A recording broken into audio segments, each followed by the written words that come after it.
how to grow massive arms with beat up elbows. All right, guys and girls, we've done 2 of these videos already, and one of them is training chest with beat up shoulders. We've also done training back with a beat up low back. So today what I thought I would do is you're gonna be able to structure an arm workout, meaning biceps and triceps, with elbows that are either tender, hurting, aching, or you have a serious injury within that elbow. So the number one thing I wanna talk about here before we start at all is we need to diagnose that issue as soon as possible. Like, what is it? If you need an MRI, we need to go get one. Do you need a couple of days off? Do you need to rest it? Or do you need to look at the grand scheme of life, like your exercise training program over the course of the week, right? So let's say you're a guy who really wants massive arms and you're like, Chris, I've been training arms 4 days a week. Well, yeah, your elbows do hurt, they're inflamed. So you need to break or back down to either push-pull legs day, which I'm not a huge fan of, but that's how I would do it, or just simply backing down to arms once per week. Because what most people don't understand is when we're training chest, when we're training back, we're getting some arm carryover. So if you think that doing heavy incline barbell and dumbbell pressing aren't impacting your elbows, you're crazy. Or if you're doing heavy dumbbell or barbell curls, that's taking a toll on your elbows if you're doing a ton of arm work in addition to all that pulling and pressing. So just being intelligent with how frequently we attack the muscle, I think, is the first thing, coupled with diagnosing truly what's going on inside of that elbow. All right, so next, what is the most logical thing? I prefer an arm day, as you guys know. The reason for that is I can really focus on driving a bunch of blood and pump into my arms. So, and that doesn't matter if I have healthy elbows or beat up elbows, doesn't matter. So what I want to think about with the first thing is, you'll notice I do a lot of cable stuff. So I'll get a chance to do a little montage of all things cable related, whether it's an easy bar, whether it's a rope, whether it's a Vulcan strap. We have so many attachments that I've done. I've done single handle push downs, you name it. But I love starting arms with triceps and on a cable. So the reason for that is it feels good, it's smooth, it allows a lot of blood to get into my arm and to get warmed up properly. So the great thing about a cable is I can go as light as 20 pounds if I had to. Now, that's pointless, I'm not gonna do anything for most guys and girls. But what I'm getting at there is, it isn't like I'm starting with body weight dips and I'm starting with 260 pounds. Like, there's no warming up there. Like, that is straight into the fire. So what we have to think about here is, with the cable, we're able to really select a light load and then work our way down the stack as we get warmed up. So that's the number one thing, is we have to warm up that elbow. And you can do that again with a cable. If you're at home, in a home gym, you can do that with a band. That's an easy way to do that. I would just put a band around, like say a pull-up bar or your power rack, and then just attach a V-grip to that and get the pressing.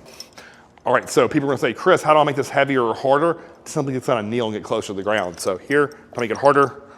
Now, I'm gonna continue to break more rules for you guys. Now, logic in most bodybuilding coaches and programs and magazines and YouTube videos are gonna say, all right, next, we have to go to a banger. We have to go to like a dip. We have to go to a skull crusher. We have to go to a close grip bench press. Why? Because we're really strong. Well, to me, if your elbows are beat up, that is the absolute last thing we wanna do. Meaning, I literally wanna take all the hard, heavy stuff and put it at the very end of the workout. I wanna stay with that cable system. I could simply do another cable push down. So let's say I started with the easy bar, I could just simply progress to the rope. Or let's say I started with the rope and I wanna do an overhead rope extension. So with that, what I wanna think about is, I wanna continue to push blood into that tricep, build the pump. The bigger pump we have, the better your elbows are gonna feel, I promise you. So again, I would probably, the next exercise logically in line was gonna be a Vulcan overhead extension, or if you don't have the Vulcan strap, just simply use a rope. Okay, then, now you're like, okay, Chris, like, I'm ready. This is where I really like a dip machine. So again, I'm on another cable. But I'm able to really get into a place where I can push a lot of weight. I can use a range of motion that feels great on my elbows. And then I can really continue to work blood into that tricep. So for me on this, I prefer for triceps more of a neutral grip. But if your gym doesn't have one of those, if you can only go a pronated grip, by all means, do it. But the biggest thing here, guys, is just really drive down, focus on squeezing that tricep. And again, continue to push blood in there. So if the first 2 exercises I'm gonna do anywhere between 3 to 4 sets, I'm working in a higher rep range of probably 12 to 20 for the first 2 exercises.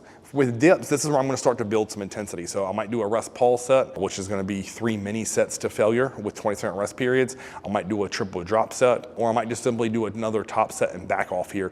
So with the top set and back off, I would just work my way down the stack, do as many reps as I can in the, again, 10 to 20 range, rest a minute, lower the weight and do even more reps with an even more precise contraction and really heavily leaning into the stretch on those. So again, 2 push downs on the cable and then a dip machine. The last thing we want to finish here, guys, is with some sort of extension. I tend to like dumbbell skull crushers or kettlebell skull crushers. And I know you're gonna say, well, why? Why that? Why not an easy bar? Why not a barbell? And to me, I like the freedom within my wrist. So if I'm on an easy bar, I have to go here, or a barbell, I have to go like this or this, right? There's no choice. Like, that's how my hands have to be. With a dumbbell or a kettlebell, I have freedom to move my hands wherever it feels best. So if perfectly neutral feels incredible, heck yeah. If fully pronated feels great, even better. I wouldn't suggest doing a supinated because you're gonna eat a dumbbell. Eventually it might slip out of your hands. I wouldn't risk that. But again, you can go here with it, you can go here, or you can go here. Any of those ways are gonna work really, really well. And you're able to, again, really think about where your elbow positioning is. So is it right over your body? Is it back a little bit? Like, where the bar or dumbbells are tracking is gonna be where I wanna take it, where it's gonna feel the best for my elbows. So I like to let those weights either sit down on my front delt or go a little bit behind it. So I'm getting a little bit more stretch throughout the long head. So again, that's how I look to structure that. On those skull crushers, I would do nothing below 10, 0, nothing.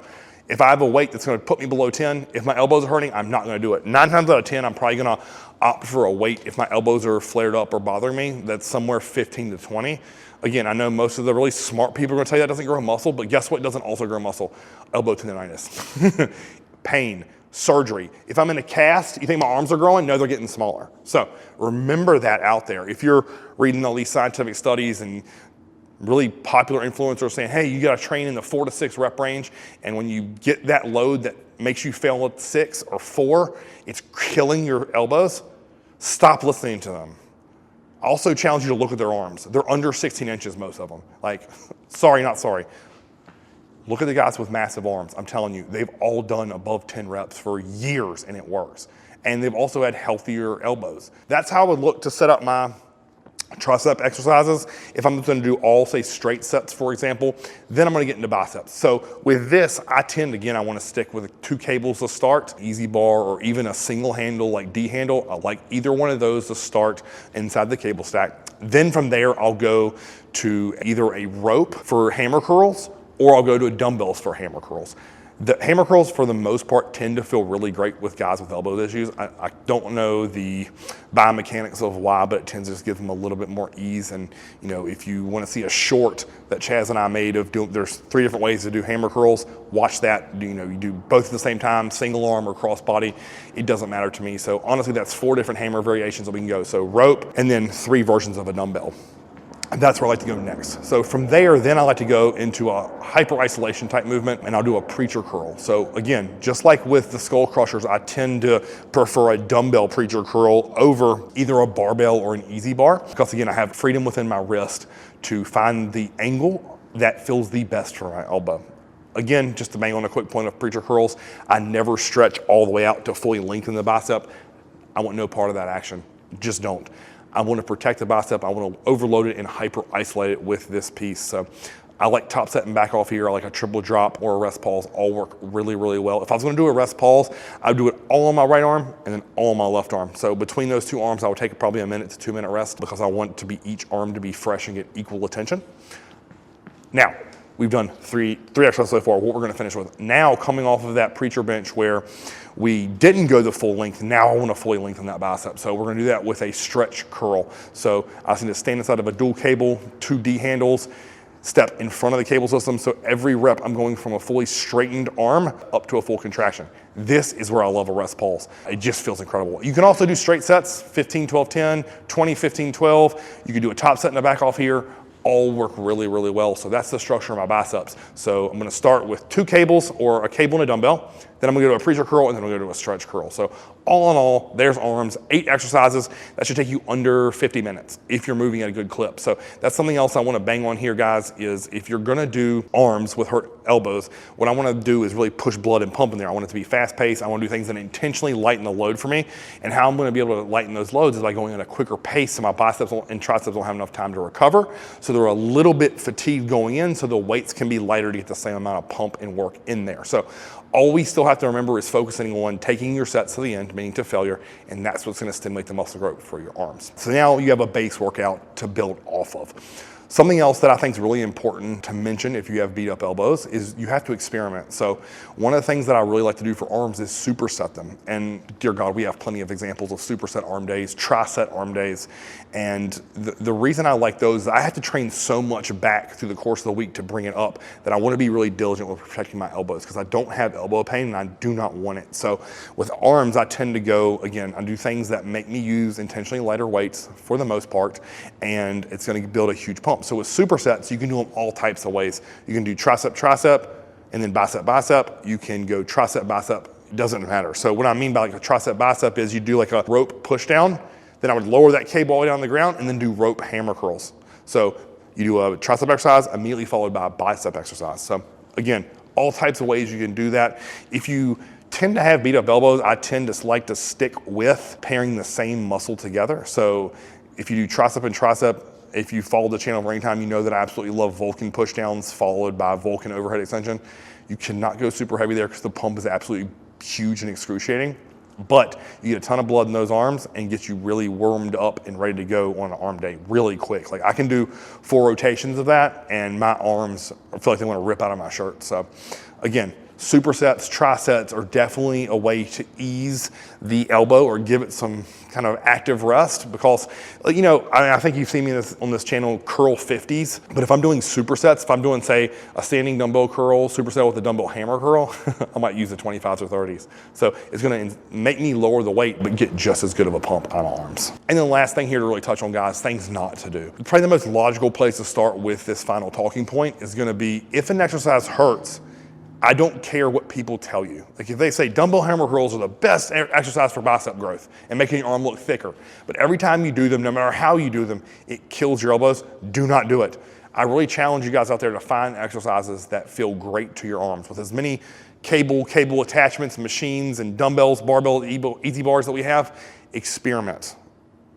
And then find the things that feel great to your elbow, but also feel great to your tricep and bicep, and then lean into those exercises and completely erase what people tell you have to do for big arms. Because an injury or pain rob growth. And that's the biggest takeaway of this entire series, guys. So things that I know if my elbows are hurting, I do not want to do is I don't want to do barbell curls. I probably don't even want to do easy bar curls. And honestly, if I'm going to do skull crushers, it's going to be at the very end. And there's been portions of my bodybuilding career where I had some like elbow tendonitis. I didn't do any skull crushers because it was bothering the hell out of it. Like I was telling Chaz as we were getting started, I was like, there was a point in my bodybuilding career when I was training with these 3 buddies of mine where we were working up to 245 pounds on a straight bar to do skull crushers. I wonder why my elbows were hurting. Not smart. So it was just dumb. It was a lot of force reps. It was just clanging and banging, right? So I look back at those times, I'm like, man, like I'm really lucky I got out of there with no serious injuries. So if I'm gonna do skull crushers, I'm gonna do the very last exercise. And then if my elbows are really beat up, I'm not gonna do them at all. If you have elbow issues out there, first get it looked at, be smart with your exercise sequencing, take your reps north, 12 to 20, move at a fast pace. And I'm telling you, those are my quick hitter tips for improving your arms, but protecting those elbows. If you like this video, guys, like, share, and subscribe. Until next time, Chris on TV.